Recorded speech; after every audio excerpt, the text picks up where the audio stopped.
All right, so here we are on our Wednesday night call, and we're actually answering a question that came from our Facebook group, our top secret Facebook group.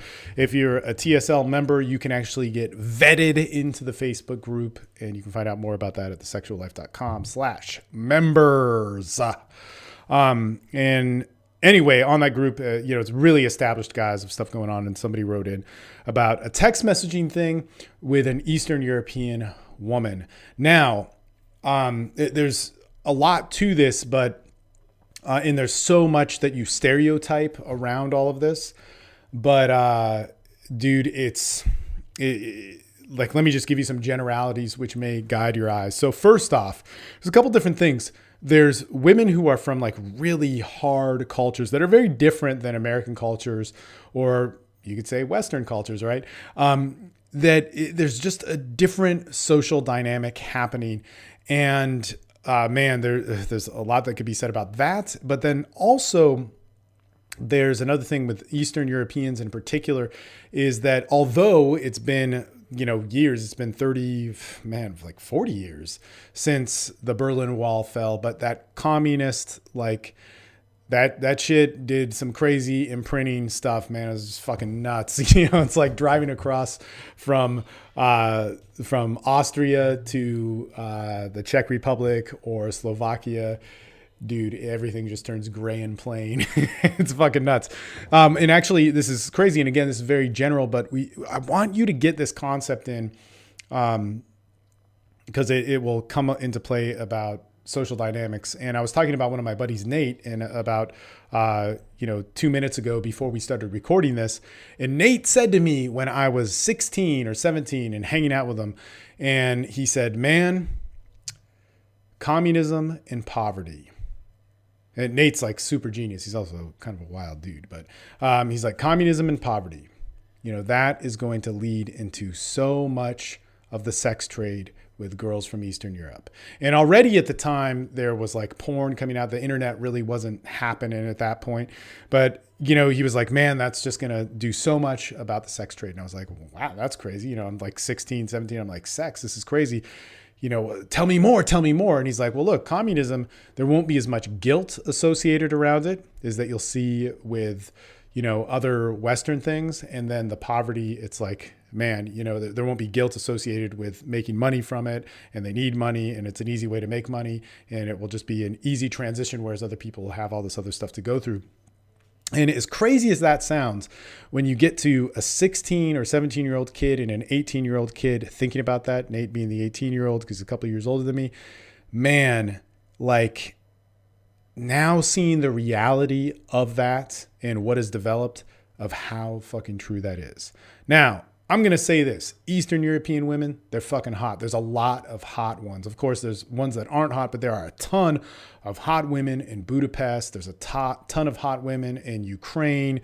There's a ton of hot women who come over here who are from there, and they're fucking stacked. I have never gotten why people are so obsessed with going to those countries because of these reasons. Number one, one of the guys that I know that teaches so much out of Eastern Europe, he's like super judgmental about pornography. And actually, I was going to meet with a pornographer when I was over there named Pierre Woodman, who is one of my childhood idols when I was watching his porn and all this stuff. And he was like, isn't that asshole who just exploited a bunch of Eastern European women and used them for sex? And I was like, dude, you run an entire business off of, like, don't be moral about I mean, I get it. That may not have been good what Pierre Woodman did, but I mean, Jesus Christ, like, what the fuck are you doing over here? You're selling basically $100,000 worth of workshops on women that are easy looking for men to date.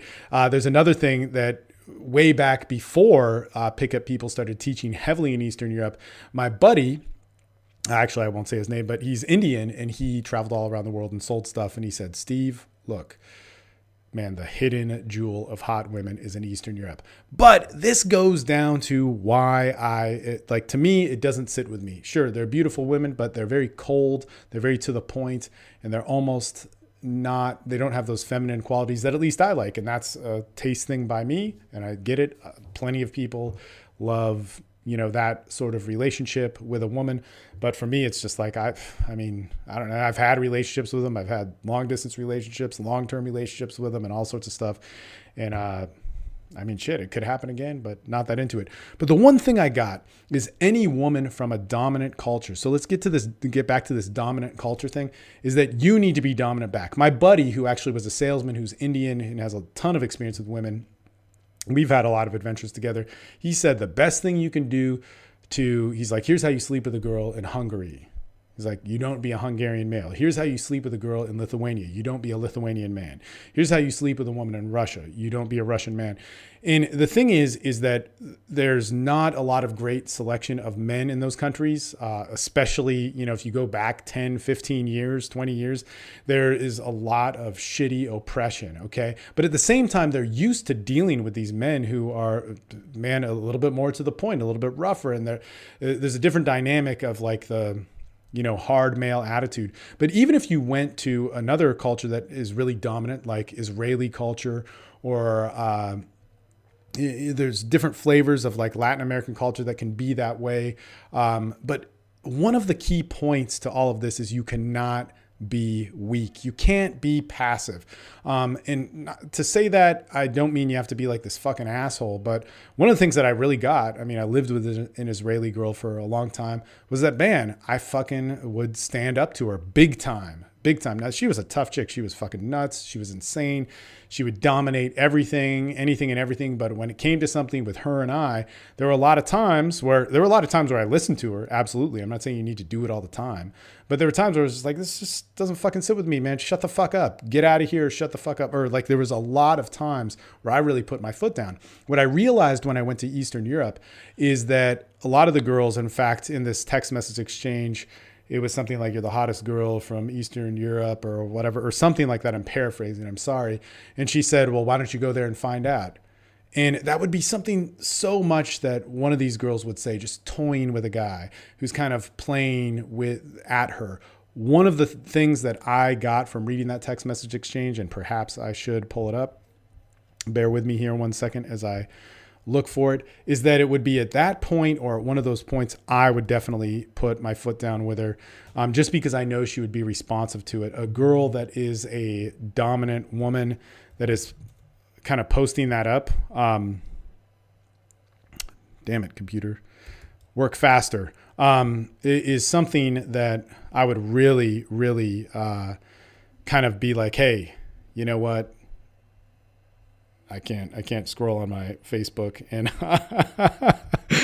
I talk at the same time. Okay, so it actually says like hotness of Eastern European women last night. I think I need a little bit more convincing. And she said, if you ever visit, you'll see for yourself. So you're one of the hottest chicks in Eastern Europe. And I think I need a little bit more convincing. If you're ever in Eastern Europe, figure out for yourself. It's such a detached thing. He was then saying, I was actually hoping you could help me out with that. What's your schedule next week? Which is good in getting to the point. But see, this is one of those things where you don't need to be nice. Being nice to somebody from that culture, especially a very dry and bland culture like that, this actually is like too American. It's too friendly. It's too back and forth. And this isn't bad. Like, this is not like a terrible thing, but it's just not the thing that she's going to respond to most or is well. And a lot of times also, especially I remember when I was in Eastern Europe, it was pretty funny because I would say things like that, and they'd be like, why do you care? Why would you want to know? And at that point, then I would be like, oh, fuck, I'm having a different dialogue with somebody. And I would say something like, look, because I'm American, like, why can't you just answer the question? And then it was like so much more response, right? There was so much more of an interaction. As soon as you were able to put your foot down in some way or be like, hey, stop with this shit. Like, answer the question. You want to go out or not? That's more of the tone that you need to have with it. So like, if we go back to this, like, I was thinking about what you said about the hotness of Eastern European women last night. I think I need a little bit more convincing. If you ever go, you'll see for yourself, is what she said. I was actually hoping that you could help me with that. What are you doing next week? And then she says, finals and work all week. He's like, well, too bad. we'll have to revisit some other time. Man, with this particular text message, I would just go to the point and just say, hey, what's going on? Like, what's your schedule like this week? Or after, finals and all that sort of stuff gets over. I mean, shit, dude, she's in Eastern Europe or she's Eastern European and she's in a very isolated state. I doubt she has much family around for the week of Christmas. Man, I would be hitting that up all day long. But I would keep it real, mellow, and to the point and very logistical. Like, hey, like, what's going on? Me and my friends are, hanging out at whatever later on. What's going on with you? Or I was planning to get something to eat. I need a wingman. Or I feel bad if I go to Side Street and eat everything there by myself. Like, you should join me.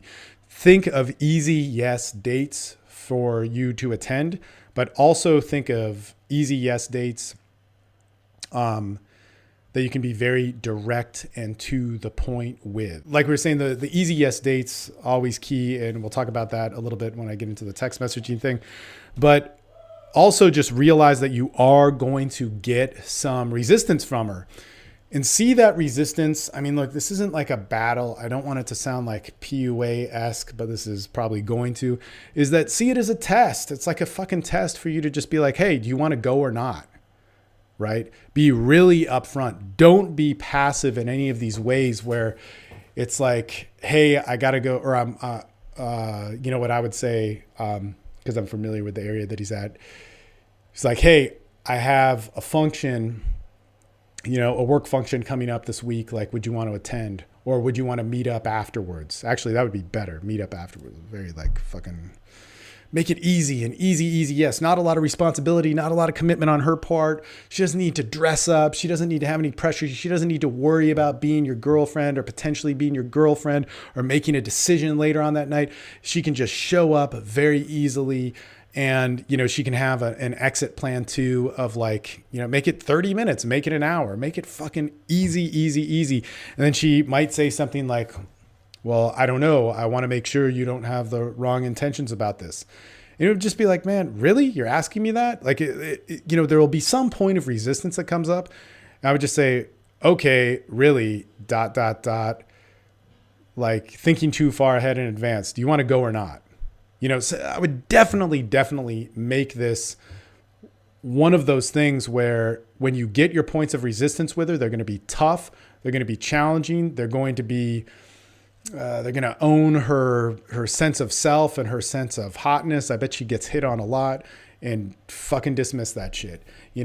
Fucking just be like, really, why are we having this discussion? Okay, you said this. Well, do you want to hang out or not? Yes or no. I wish I could send you a blue or a red button to make things easier.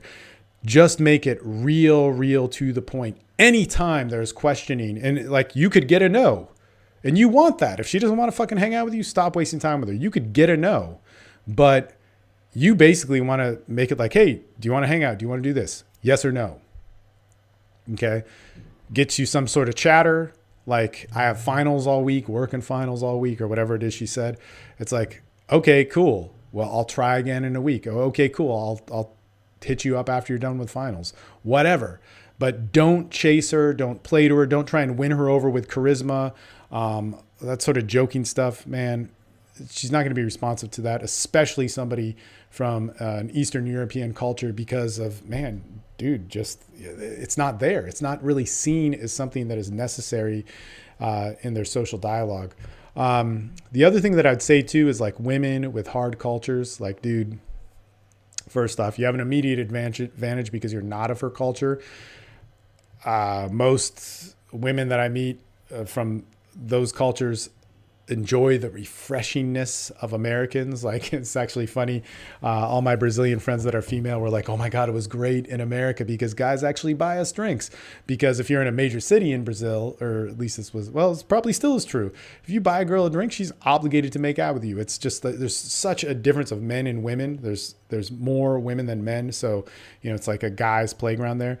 That they were just amazed at how much American women or American men would play to them and how kind they were and how relaxed they were and didn't make big deals out of things in certain ways, but then they were pussies. Okay. Whereas a Brazilian guy was not that. Or then an Italian woman, it's like, oh my God, these guys are so sweet. They're so nice. They're so different or whatever. Italian guys could be kind of, dramatic in that way. But, the men will be dominant. And if you don't have that point where you can man up and put your feet on the ground and say like, shut up, or we're doing this, or why are you making things complicated? These types of things, like you'll lose it. Man, I'll tell you this, like I was hanging out, it's an interesting story because I was in San Francisco and the RSD guys were there. There was a dude who I was friends with who's a really short Indian guy, and he works with them.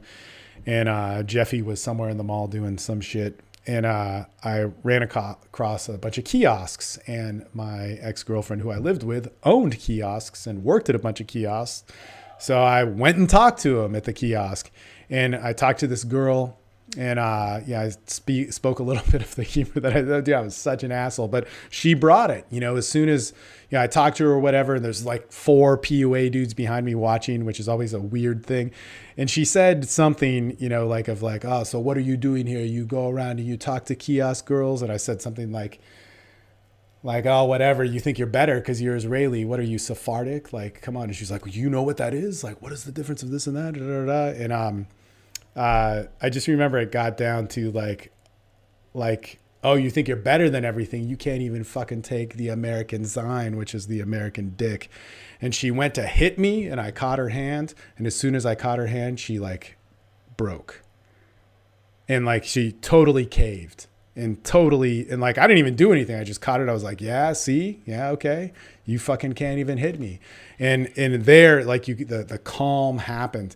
Now, I'm not saying that you go and do this with Israeli women all the time, but I'm talking about that point of where guys in her culture stand up to that to a certain degree, and they're used to it.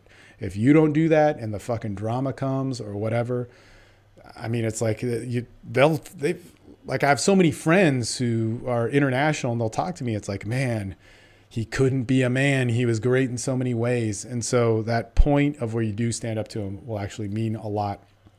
In any case, that being said, there's a, the guy, the chat box said, that is his name. In any case, we'll pause here for that. But just think of this. You're going to have to step up. You're going to have to be harder. Don't be charismatic. There's not a big need for that because it's not going to read to her and be really to the point. And when there is resistance or confusion, man, just cut that shit off and say like, all right, well, what is it? What do you want? Okay, you're saying no. Are you saying no because you're afraid or because you just don't want to talk? Like I would really, really push towards that. And you'll see that'll open up a lot of windows. I mean, it may shut down with her, but if you do it enough times and you have enough experience with those types of girls, it'll open up in these different ways.